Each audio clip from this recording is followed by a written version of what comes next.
The Toronto Maple Leafs are 6 points out of a wildcard spot. Not buried, not eliminated, but something feels different this year. For the first time in a long time, the question isn't how far can this core go? It's this: are the Leafs about to pivot? Because this deadline might quietly define the next 2 seasons.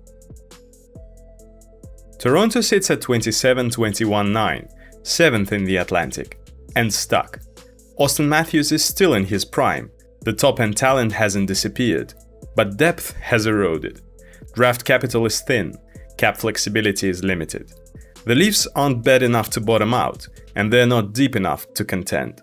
That's the most dangerous place to live in the NHL. There is an emotional temptation to chase the wildcard. 6 points isn't impossible, but management has to be honest. This roster doesn't look built for a deep playoff run, and the draft cupboard reflects it. In 2026, Toronto holds just 3 picks, a 3rd, a 5th, and a 6th via San Jose. That's not sustainable asset management. So instead of buying at the deadline, the smarter move might be something quieter. Selling selectively. Not a rebuild, not a fire sale, a recalibration. The easiest path? Moving expiring contracts. Scott Laughton is one of them. He is a versatile center, wins 56% of his faceoffs, kills penalties, plays bottom 6 minutes. Production hasn't been strong this year. 8 goals, 11 points in 39 games, but at $1.5 million, with partial salary retention already in place, he's very attractive to contenders. Toronto could realistically target a 2nd or 3rd round pick, plus a mid-level prospect.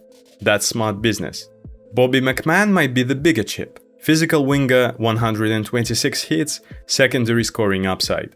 McMahon's cap hit is just short of $1.5 million, and he becomes a UFA this summer. Those players are deadline currency. Toronto reportedly wants a high price, possibly a 2nd round pick and an NHL-ready youth. And they should, because he might be their cleanest value play. Matias Maccelli is different. Acquired with hope, never stabilized. Now he looks like a low-risk flip, likely a 3rd or 4th round return. That's depth-level asset cycling.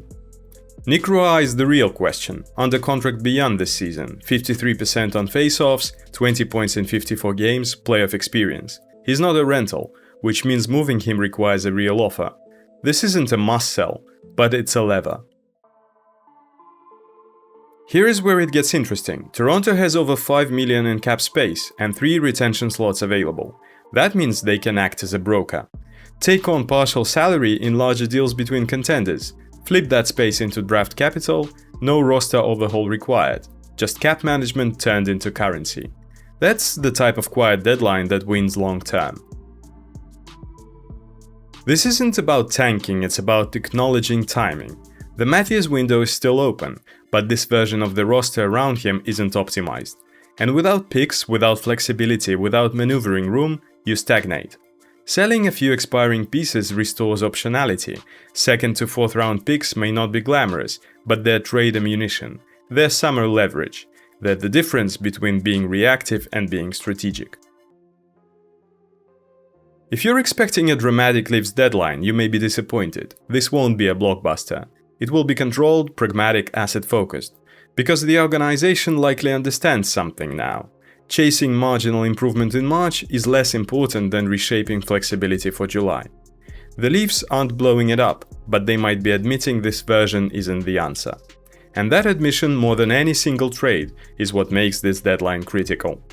The standings say they're close, the structure says they're not, and how Brett Treliving handles this deadline may quietly determine whether Toronto reloads or the story of underachievement repeats once again.